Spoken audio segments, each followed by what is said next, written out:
All right, so this is going to be the first part where we're actually going to be able to play the game.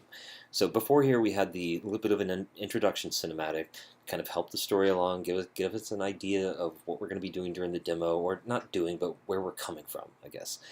And so at this part, the player is going to take a hold of Lulu, and until the player does take a hold of Lulu, this guy's just going to be Dr. Fubaro is just going to be doing his thing. He's not going to turn around and see us. It's just it'll give the player a couple seconds to realize, oh shit, I have control. So once you do, you'll start to move naturally. You'll start to move to the right, and as you do that, this little creepy mesh of faces or whatever starts to let out this like really nasty like sort of scream, and of course that attracts Dr. Fubaro's attention. And so at this point, this whole scene here is, or this whole area here is going to be the player fighting Dr. Fabaro. Now, the player doesn't have any special abilities.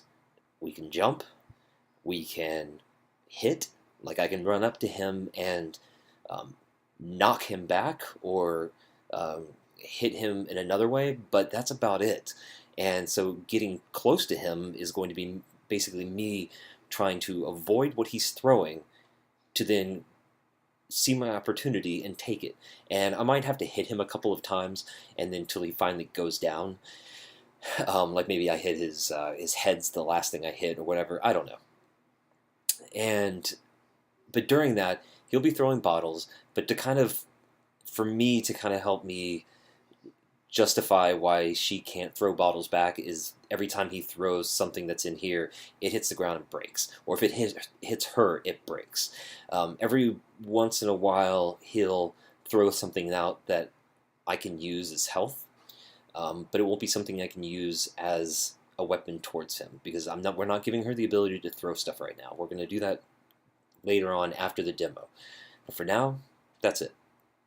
So she'll get to the point where she has that second or third hit, and he'll go down, and she's going to use uh, the shells to get up to the vent unit to then go into the the storage room.